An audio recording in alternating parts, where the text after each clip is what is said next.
با سلام و درود به شما بینندگان عزیز، بخش پنجم از مجموعه برنامه‌های کتاب مقدس به زبان ساده.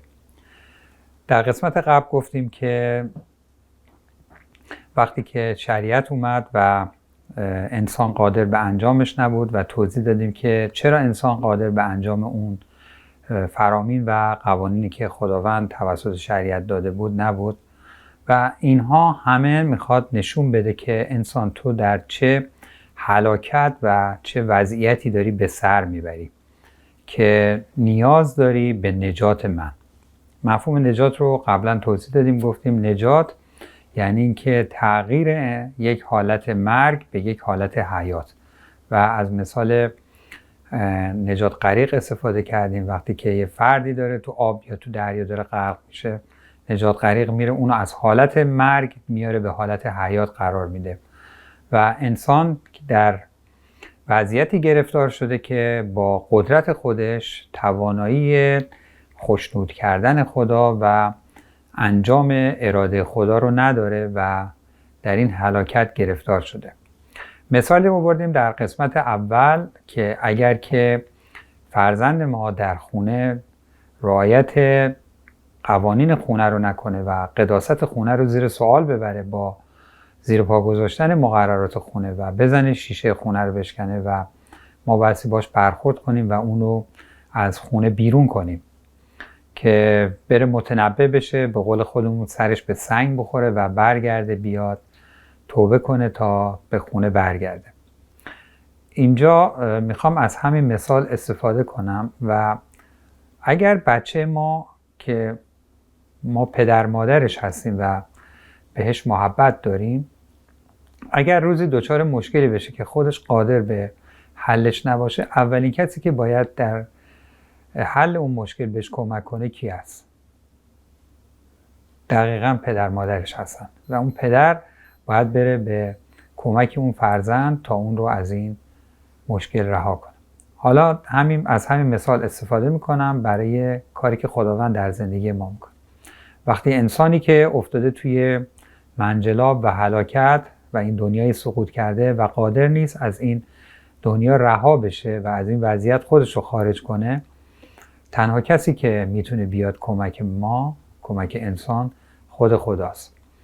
و گفتیم که خدا هیچ وقت خلاف سه ویژگی عدالت، محبت و قدوسیتش عمل نمیکنه و اینجا اگر خدا نیاد به کمک انسان، محبت و عدالتش زیر سوال میره و برای همین خدا میاد که ما رو نجات بده و برای این برنامه طرح و نقشه‌ای داره که این نقشه و این طرح رو ما بهش میگیم فیض. یه تعریفی از فیض داشته باشیم. خداوند معمولاً یه رحمت داره، یه فیض داره. رحمت اون چیزیه که ما شایسته سزا و جزا هستیم در ارتباط با خطاها و گناهانمون که خدا اونها رو بر ما نمیاره، که همونجور که گفتم به خاطر گناهی که ما مرتکب شدیم خداوند بر ما رحم کرد و از اصل جایگزین و قربانی استفاده کرد تا ما رو هلاک نکنه. همینطور در مورد ما و فرزندانمون، ما زمانی که فرزندان ما خطا میکنن ما هیچ وقت نمیایم اونها رو نابود بکنیم، بلکه بهشون رحم میکنیم. اما فیض چیه؟ فیض هدیه است رایگان که خدا به ما میده جایی که ما لیاقت و شایستگی دریافت اون هدیه رو نداریم. همین مثال در زندگی ما هم هست.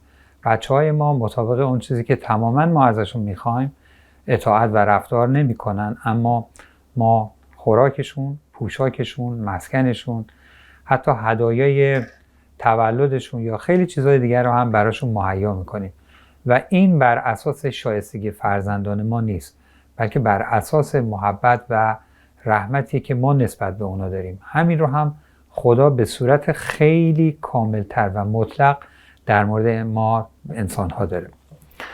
حالا برای اینکه این فیض به انجام برسه چه راهی هست؟ ببینید، ما رو این قسمت کتاب مقدس میخوام بیشتر تاکید کنم و روش بیشتر بایستم، به دلیل اینکه اینجا اوج داستان هست و کار نجات خداوند اینجا میخواد شکل بگیره. روی اینجا بیشتر توضیح میدم. ما انسانی که سقوط کردیم بایستی از این سقوط خارج بشیم و خدا باید بیاد به مدد و کمک ما تا ما رو از این خارج کنه. ببینید خداوند یه قوانینی داره که در برنامه اولم گفتم، قوانین خدا اتوماتیکه. به این معنی که خدا در مورد کارهای ما واکنش نشون نمیده، یعنی بیاد بشینه هر انسانی رو ببینه که چه کار میکنه و یه واکنشی نسبت به اون انجام بده، ولی به دلیل اینکه آفرینش و خلقت خدا به طرزی برنامه ریزی شده که هر عملی یه عکس العمل و یه بازتابی داره. اما حالا خدا برای اینکه بیاد ما رو از این وضعیت نجات بده و فیضش رو انجام بده چه کار باید بکنه؟ میخوام برای اینکه این موضوع و این مفهوم که خیلی ها باهاش مشکل دارن خیلی ساده و راحت باز بشه از مثالهای متعدد استفاده کنم. ببینید اگر که روح من بیاد در بدن شما قرار بگیره چه اتفاقی میفته؟ شما دیگه خودت نیستی، میشی من. یا یه مثال دیگه میزنم که خیلی راحت‌تر قابل درک باشه. فرض بگیریم این شخص آز، حالا من نقاشیم هم زیاد خوب نیست، این شخص آز و این شخص ب.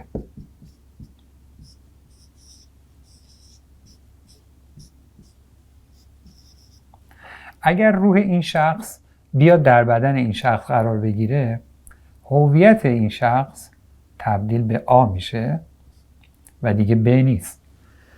چرا؟ چون روح به جسم هویت میده، این جسم نیست که هویت خودش رو به خودی خود بگیره. برای همین از این مثال استفاده کردم. خدا برای اینکه این قانون رو به انجام برسونه و از قوانین اتوماتیک خدا صحبت کردیم، مثل قانون کاشت و برداشت. این در کلام خدا هم هست، میگه هر آنچه بکاری همون رو درو خواهی کرد. اگر جو بکاری جو درو میکنی، گندم بکاری گندم. برعکس نمیشه شما گندم بکاری جو درو کنی. و این منظور بر اینه که اگر شما نیکی بکاری نیکی درو خواهی کرد و بدی بکاری بدی درو خواهی کرد. حالا یه قانون دیگه هم هست که من اسمش رو گذاشتم قانون برکت و لعنت. ببینید خدا وقتی که خواست جهان رو بیافرینه، بیل و کلنگ و لودر و ابزارالات و ماشینالات نیاورد که جهان رو بیافرینه. خدا اومد گفت بشود و شد. در اینجا چه اتفاقی افتاد؟ خداوند چیزی رو گفت، کلامی رو گفت و اون کلام تبدیل به اون اتفاق و اون خلقت و آفرینش شد. از اونجایی که گفتیم که ما به شباهت خدا آفریده شدیم، کلام ما و زبان ما هم قدرت داره. به عنوان مثال ما بر اثر عدم اطلاع بسیاری از والدین به فرزندشون گفتن که تو هیچ وقت تو زندگیت هیچی نمیشی و میبینیم که در زندگی اون فرزند این اتفاق میفته. اما قانون برکت و لعنت، برای اینکه این لعنتی که از زبان اون پدر خارج شده به برکت تبدیل بشه، خود اون پدر باید بیاد با همون زبان اعلام کنه که فرزندم تو لایق هستی و تو میتونی در زندگیت موفق بشی. این مثال رو برای چی زدم؟ برای اینکه میخوام بگم که زمانی که انسان در پاکی و قدوسیت بود و از خدا نااطاعتی کرد و فریب شیطان رو خورد و سقوط کرد، این یه لعنت شد. لعنت، یه تعریفی هم از لعنت داشته باشیم حالا که به اینجا رسیدیم. ببینید بعضی فکر کنن لعنت یه چیزی نامرئی روی سر شخص بالا سرش تو آسمون هست، همراه این داره میره، در صورت که لعنت اصلا چیزی نیست. لعنت یعنی دوری از خدا، مفهومش میشه لعنت. و انسان وقتی که از خدا دور شد ملعون شد و در سقوط قرار گرفت. حالا برای اینکه این قانون لعنت باطل بشه باید قانون برکت اجرا بشه. گفتیم قانون لعنت و برکت. و برای اینکه این لعنت ابطال بشه باید چه اتفاقی بیفته؟ باید یه انسان پاک بیاد و دوباره مورد وسوسه شیطان و شریر قرار بگیره و از او اطاعت نکنه و در مقابلش ایستادگی بکنه و از خدا اطاعت بکنه تا بتونه این لعنت رو تبدیل به برکت بکنه. برای این کار نیاز هست یه انسان پاک بیاد. خب کلام خدا میگه که همه گناه کردن و از جلال خدا قاصرن. حتی یک نفر هم پاک وجود نداره. خب پس اینجا چیکار باید کرد؟ تنها کسی که اینجا پاک هست خود خدای قدوس هست. خود خدای قدوس میتونه بیاد این کار رو انجام بده. بله. چرا؟ چون خدا قادر مطلقه و اگر نیاد مخالف عدالت و قدوسیتش رفتار کرده. روی این قضیه خیلی دارم تاکید میکنم به دلیل اینکه این موضوع خوب برای شما جا بیفته و اون چیزی که گفتم خصوصیات خداست، عدالت، قدوسیت و محبت، بایستی همه در یک راستا و در تضاد با هم نباشه که هیچ کدوم رو نفی نکنه تا بتونه اون برنامه به انجام برسه.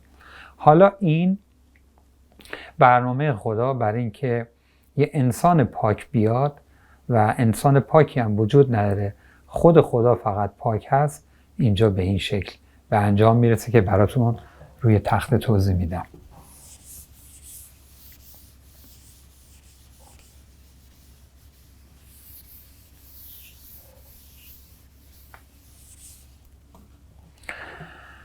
گفتیم که وقتی که روح شخص A وارد بدن شخص B میشه، اون شخص B دیگه هویت شخص A رو میگیره. در کلام خدا میگه که روح القدس بر مریم اومد و مریم باردار شد و عیسی مسیح متولد شد. پس اون چیزی که روح اومد بر مریم که جسم بود و عیسی مسیح متولد شد. پس با این حساب عیسی مسیح خداست. گفتیم وقتی روح وارد یه جسمی میشه، اون جسم هویت روح رو میگیره. بنابراین این یکی از روش هایی که میتونیم بهتر درک کنیم که چرا ما مسیحیان میگیم که عیسی مسیح خداست. و دوم این که کلام خدا میگه آنچه که از روح مولود میشود روحانی است و آنچه که از جسم مولود میشود جسمانی است. خب اینجا یه اتفاق خیلی بی‌نظیر و استثنایی داره در تاریخ بشریت میفته و اون اتفاق اینه که مشارکت جسم و روح، یعنی روح اومد در جسم قرار گرفت و انسانی متولد شد که عیسی مسیح 100% انسان 100% خدا. و این کاری بود که خدا باید انجام میداد و چرا حالا اینو انجام داد در ادامه برنامه بهش خواهیم پرداخت که چرا لازم بود خدا چنین کاری رو بکنه. یه بخشش رو توضیح دادیم که به دلیل اینکه باید یه انسان می اومد این کار رو انجام میداد.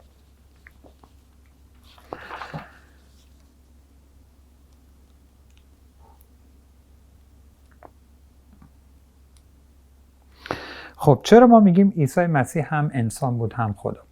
زمانی که عیسی مسیح مثل تمامی انسانها خورد و خوابید و گریه کرد و خندید و روی صلیب مرد، بعد انسانیش بود.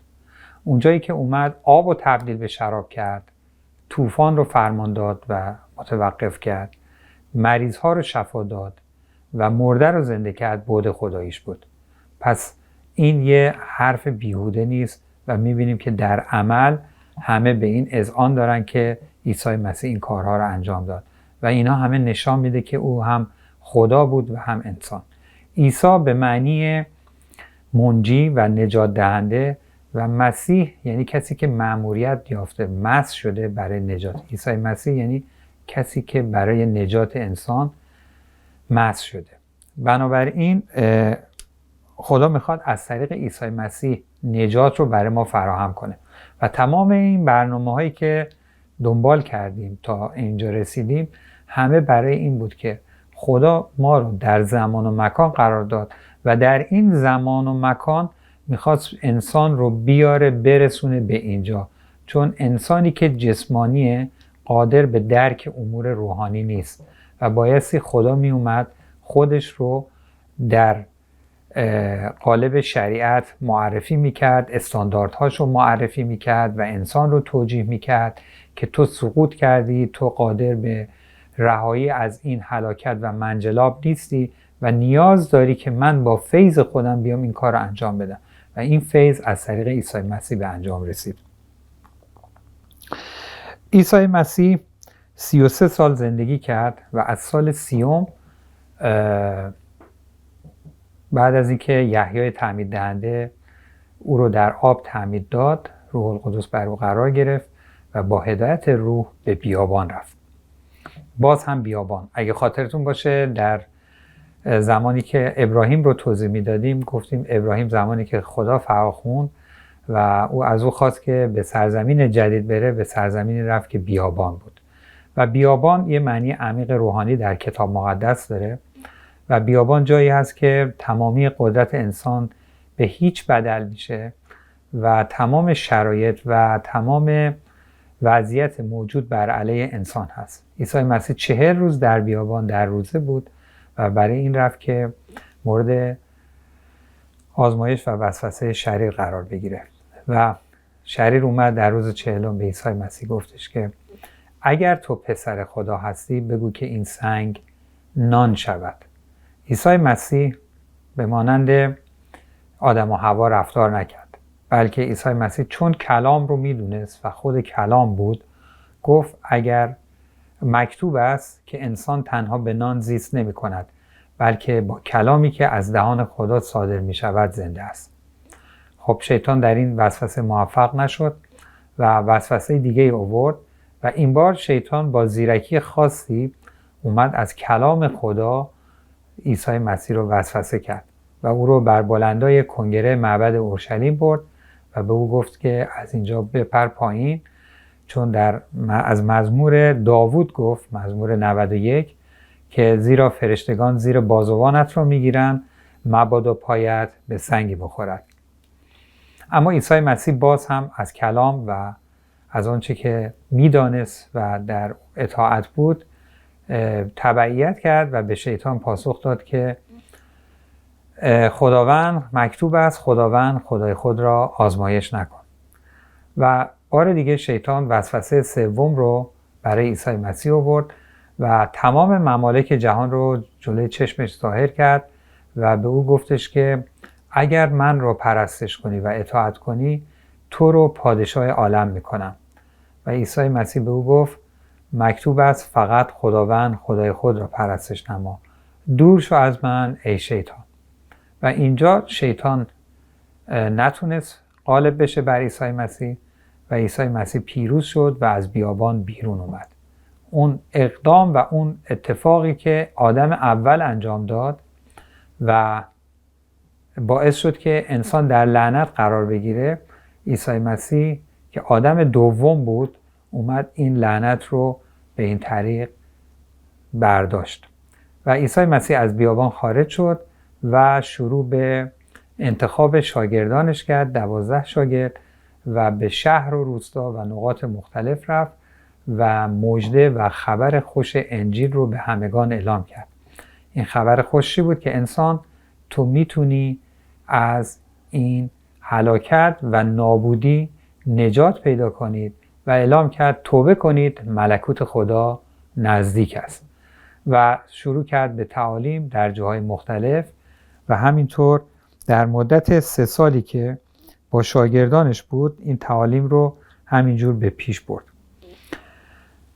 عیسی مسیح مثل پیامبرای پیشی از خودش هیچ وقت نیومد بگه که راه این است و به این سمت بیایید، به این روش بیایید، بلکه گفت راه و راستی و حیات من هستم. من در هستم که هر که از من وارد بشه میتونه به ملکوت خدا بیاد. من راه و راستی و حیات هستم. و تعالیم دیگه هم داد. من نان حیات هستم. من نان حیات هستم که هر که از من بخوره هرگز گرسنه نخواهد شد. من آب حیات هستم که هر که از من بنوشه تشنه نخواهد شد. که گفتم تمام این چیزهایی که توی کتاب مقدس اومده همه مفاهیم عمیق روحانی داره. خب معمولا افرادی که در ابتدا ایمان میارن زیاد قادر به درک این امور نیستن، ولی خب روح خدا، روح قدس یواش یواش اینها رو باز میکنه و مکشوف میکنه. و اما عیسی مسیح میاد از خوش به حال ها صحبت میکنه. میاد میگه خوشا به حال ماتم زدگان، خوشا به حال فروتنان، خوشا به حال کسانی که گرسنه و تشنه نیکی خدا هستند، خوشا به حال رحم کنندگان، خوشا به حال پاکدلان، خوشا به حال صلح کنندگان، خوشا به حال افرادی که در راه نیکی آزار میبینن. همه اینها افرادی هستند که صاحب پادشاهی و ملکوت خدا میشوند. و اینجا داره میگه که اون افرادی که توی این دنیا مورد ظلم قرار گرفتن ولی همیشه به دنبال شناخت حقیقت و خداوند بودن، اونها افرادی هستن که این خوشبحال ها رو دارن و تاریکی و پلیدی این دنیا هنوز نتونسته قلب اونا رو به شدت تیره و تار بکنه. و ادامه میگه شاد باشید اگر به خاطر من به شما اهانت کنن. خب این هست معمولا اونهایی که به عیسی مسیح ایمان دارن، چون از این دنیا و از این حکومت شیطان خارج میشن، معمولا مورد فشارها، مورد اذیت‌ها، مورد آزار، حتی در بعض خانواده‌های متعصب مورد آزار و اذیت خانواده‌ها و طرد شدنها قرار میگیرن. و اینجا داره میگه که خوشحال باشید اگر که چنین اتفاقی میفته. میخواد داره به این افراد میگه که شما در جایگاه درستی قرار گرفتید و اینها نشانه هایی است از اینکه به من ایمان آوردید و در جای درست قرار گرفتید. اما عیسی مسیح در ادامه میگه من نیامدم کتب و صحف انبیای پیشین رو یا همون شریعت رو رد یا نقض کنم، بلکه اومدم اونو کامل کنم و به کمال برسونم.